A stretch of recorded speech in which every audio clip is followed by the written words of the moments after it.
En 15 ans de travail acharné, ce libraire antiquaire a trusté le marché du livre ancien. Un parcours météorite est néanmoins atypique dans le milieu très fermé de la bibliophilie.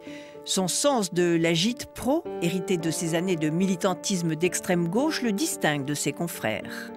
J'ai commencé à vendre des livres sur les marchés, si j'ose dire, sur les foires à la brocante. Et puis de fil en aiguille, je suis rentré dans le monde de la bibliophilie, des livres précieux, rares. J'ai donc connu un certain nombre de clients, j'ai commencé à faire du courtage. Et puis ensuite, j'ai pris un magasin et de fil en aiguille, j'ai évolué, j'ai progressé. Et je suis devenu moi-même un libraire qui vend des livres très précieux, ce qui se fait de mieux en bibliophilie, aussi bien au niveau d'ailleurs des livres que des manuscrits. Donc voilà, et les livres anciens, précieux du XVe siècle à nos jours. Voilà, moi j'ai un éventail extrêmement large, j'ai pas d'ostracisme, au contraire.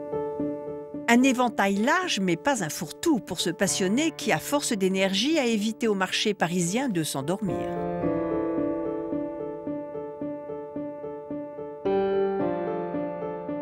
Ce qui est quand même mon domaine de prédilection, c'est tout de même quand même la littérature et la poésie, parce que je pense que c'est le grand fil conducteur de la bibliophilie. C'est toujours les mêmes choses, quoi. L'amour, les sentiments, la trahison, l'adultère, etc. Ça fait partie de la vie. Et ce qui caractérise les grands textes, c'est qu'on parle toujours des mêmes choses, mais de manière tellement différente et tellement extraordinaire qu'il y a toujours un renouvellement. Et pour moi, ça, c'est le fond de la bibliophilie. Mais à côté de ça, il y a évidemment des différentes sortes de bibliophilie. Il y a des gens qui collectionnent des livres de sciences, d'autres personnes qui collectionnent des livres de voyage, d'autres personnes qui sont intéressées par l'héraldisme. Flairant le changement de goût de la clientèle, Vrin a établi son corner sur la littérature française des 19e et 20e siècles. Toujours des raretés. Là, ici, je vous montre quelque chose de formidable parce que c'est à la fois un manuscrit écrit par Alexandre Dumas, c'est à la fois un objet puisqu'il y a une reliure qu'on peut qualifier quasiment en vermeil, qui a été réalisée pour le tsar Nicolas Ier. Et de plus, quand vous ouvrez donc la reliure, comme en reliquaire, vous avez une peinture d'Isabelle. Et à l'intérieur, vous avez différentes aquarelles, pour illustrer le livre des grands peintres comme Dupré du 19e siècle. C'est donc un manuscrit qui s'appelle L'Alchimiste, rédigé par Alexandre Dumas et qui a été offert donc à Nicolas Ier. Et donc Dumas, enfin il a été écrit par le relieur, son très humble et très obéissant serviteur Alexandre Dumas. Donc Nicolas Ier, empereur de toutes les Russies. Donc on réunit un peu le fin du fin de la bibliophilie, parce que donc on a un texte, une magnifique reliure de la peinture. Donc c'est ce qu'on peut rêver de mieux pour un collectionneur. En plus, c'est une pièce qui a un intérêt, puisque c'est une pièce que je qualifierais d'assez romantique, avec une histoire de meurtre, de prendre des sous, enfin bon, etc. Et puis ensuite, tout se finit bien. Là, vous voyez, on a un objet merveilleux, en plus offert au tsar, Dumas, Nerval, le tsar, Isabelle, enfin bon, voilà, un grand relieur du 19e. Bon, là, on cumule un peu tout.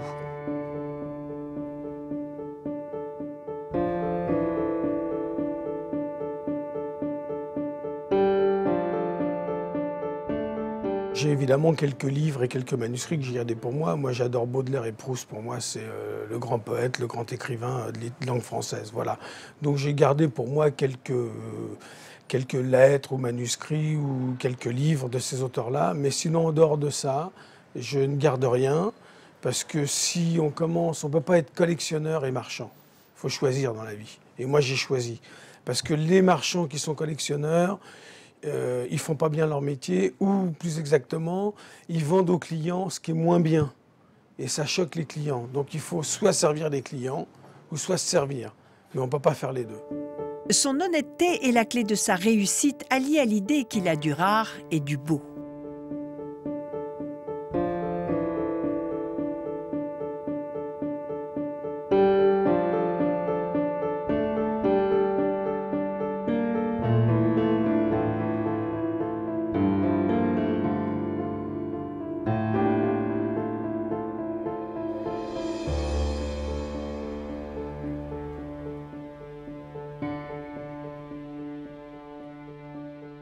Moi, Voilà, je vais vous montrer un monument de la littérature.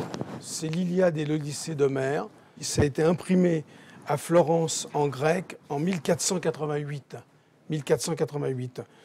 Donc on est en présence d'un incunable. Hein, les incunables étant les livres qui ont été imprimés entre 1450 et 1500. Hein, le premier livre imprimé est en 1450, la Bible de Gutenberg. Ensuite, évidemment, il y a eu d'autres Bibles, etc.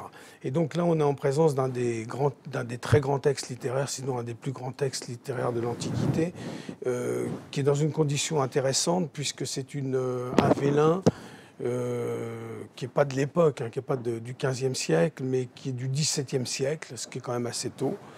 Donc il est dans sa condition d'origine au point de vue du papier, voilà, même si la reliure est un peu postérieure.